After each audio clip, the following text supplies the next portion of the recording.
Ang susunod na programa ay rated PG. Patnubay at gabay ng magulang ay kailangan sa mga batang manonood.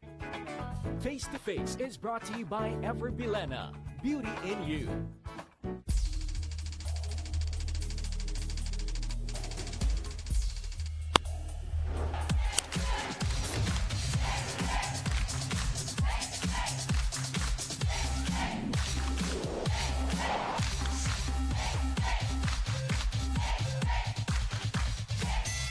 Nag-iinit na usapan, matikabong mga yan.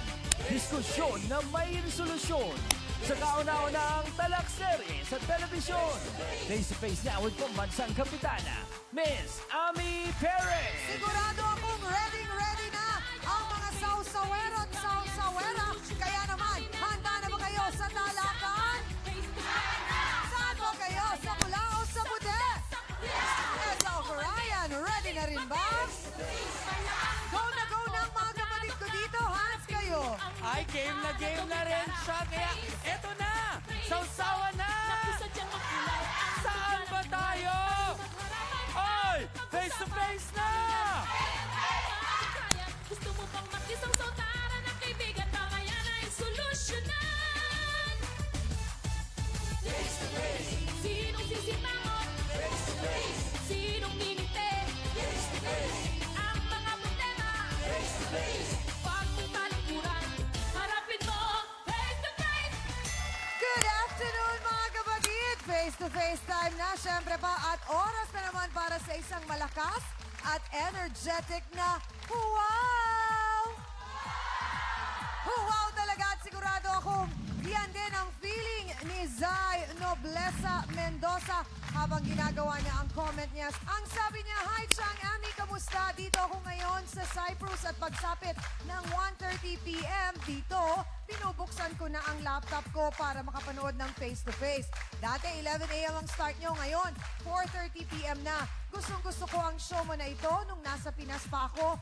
At kahit umalis na ako noong May 2010, lagi pa rin akong nakatutok sa show mo. Ang galing mo mag-host, kapitana talaga ang dating mo. Sana'y tumagal pa, as in matagal na matagal ang show mo para madami pa kayong matulungan na mga kababayan nating merong problema. Keep up the good work, Chang. At greet mo naman ako minsan sa show mo. Nancy Mendoza po ito, Tubong Apalit, Pampanga. At dito po ako ngayon sa Nicosia, Cyprus. Salamat po ng marami and good luck. Maraming salamat sa iyo, Zai, at sa lahat ng ating mga online sausaweros all over the world. Lahat yun ang mga nagpapadala sa akin ng mga mensahe sa aking Twitter account. Maraming salamat. At nagulat nga ako dahil 100,000 na pala ang aking followers. Salamat po sa inyo. At ang aking Twitter account sa mga nagtatanong, Perez Ami po. Yung kay Hans Mortel naman, si Hans ito. Diba? Ito. Sa Hans 2? Ayun, number 2. Ako pa rin po ang inyong nag-iisang mamansang kapitana, ang inyong Chang Ami na hindi nagsasawang magpaalala sa inyo, ha? Na kung may problema ka, harapin mo, pag-usapan natin yan. At eto na ang kabalitaktakan at kasama ng ating mga sausawero at sausawera, walang iba, kundi si Hans 2. Hans Mortel. Happy hapon sa inyo! Nako! Abay, may dahilan na naman kami para kayo ay manood sa amin ng isang buong oras dahil sinasabi ko sa inyo, nakakaloka ang issue natin ngayon. Pero bago namin ipasabog yan, abay, eto muna, kilalanin natin ang ating mga eksperto. Unahin ko na po ang ating Attorney Benedicto Acosta Jr. Ang ating namang eksperto sa psychology, abay, may PhD ito, Dr. Margie Holmes. At syempre, ang ating expert sa usapin tungkol sa pananampalataya, Father Sunny Merida. Ang ating trio tagapayo. At mga sausawero, nasabi ko na nga, nakakaloka talaga ang issue ngayon, Chang. Kasi itong si lalaki, abay, nagjowa ng madami na hindi niya lubusang kilala. Hindi ba, Kapitana? Correct ka, Hans. At ang aking ipinagtataka, hindi rin alam ng mga girls kung sino si Kuya. Oh no, oh why? Why did the guy tell a lie? Kaya, Ito ang ating face-to-face issue of the day.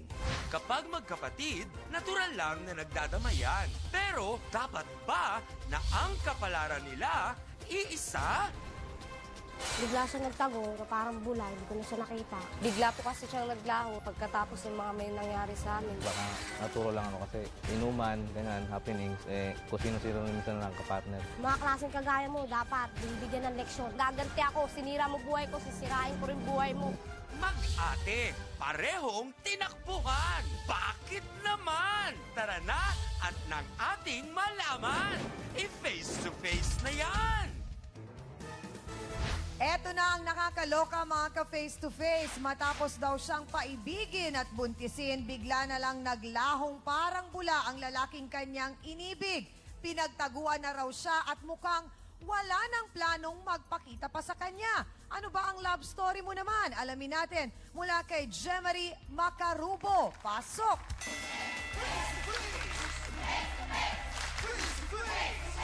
Hi, Ate Gemma. Magandang hapon sa'yo.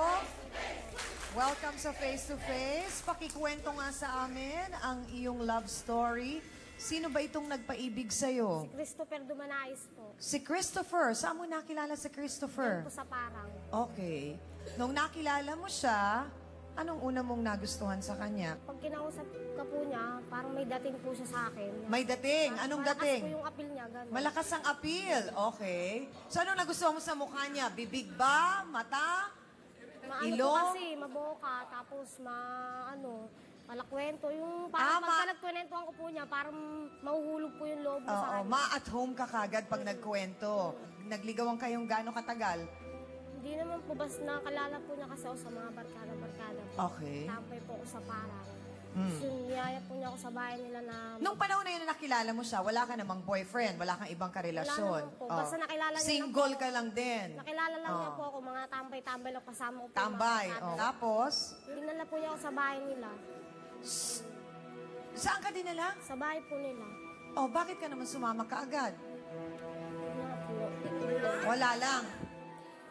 Una sa lahat, Gemma, bakit ka ba nagtatambay lang? Bakit hindi ba dapat ikaw ay nagtatrabaho na o nag-aaral pa rin? Galing po, taga-probinsya po kami, lumuwas po kami dito ng kapatid ko. Okay, Para po sino kasama magtrabaho. mong lumuwas Yung dito? kapatid ko po. Kasi nga, mamamasukan po sana kami kasi mahirap po yung buhay sa probinsya. Okay. Yung nga po hindi naman po So, kami... nung inimbitahan ka nun ni Christopher, sumama ka sa bahay nila.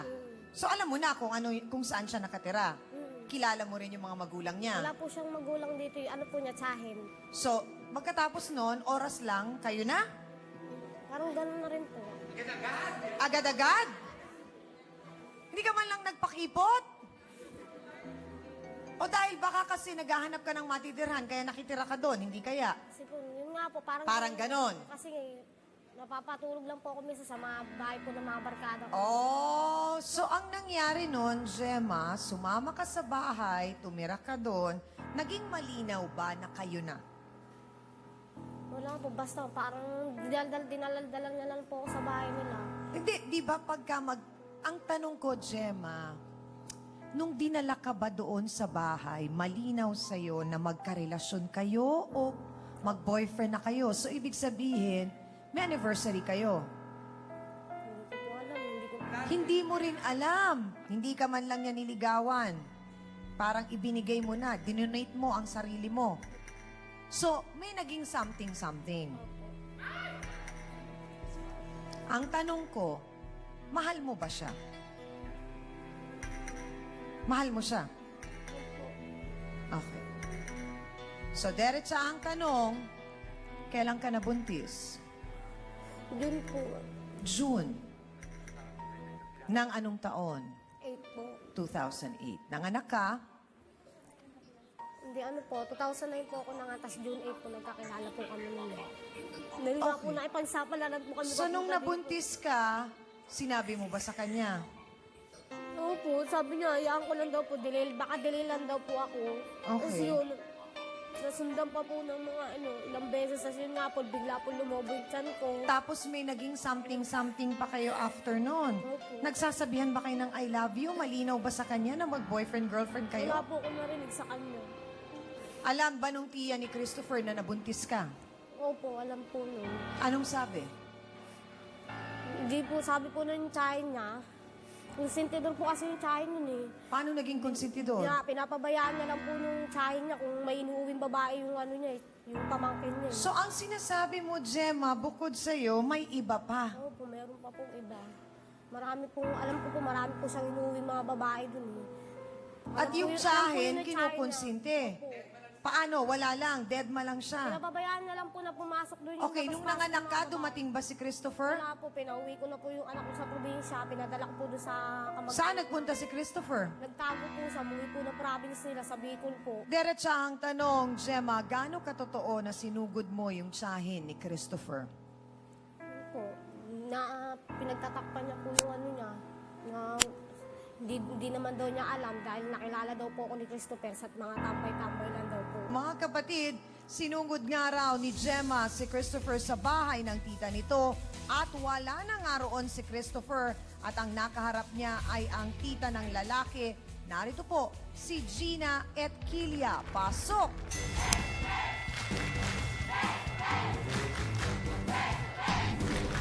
Sandali lang po.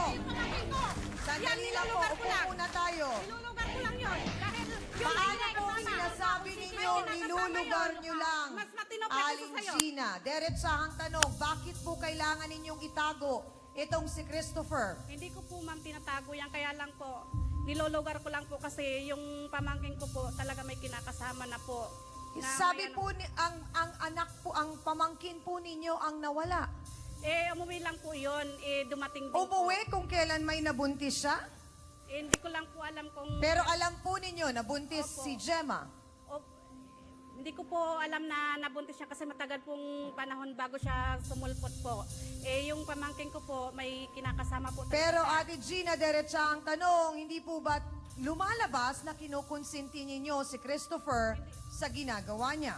Hindi ko po ma'am kinukonsente yun. Kaya lang po, talagang ang nilulugar ko lang po ang ano ng pamangkin ko para mapaayos po ang kung So ano. kung nilulugar po ninyo, kasama po doon ay ang panagutan niya ang kanyang mga responsibilidad. Kaya lang po ma'am Ami, ang balita ko po sa babae na yan, kung sino-sino po talagang lalaki ang mga kasakasama.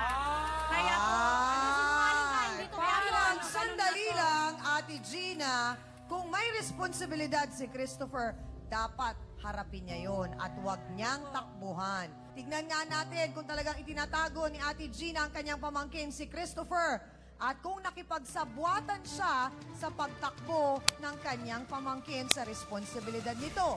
Ang iba pang paliwanag at panig ni Ate Gina, pakatutukan nyo dito lang sa Face to Face.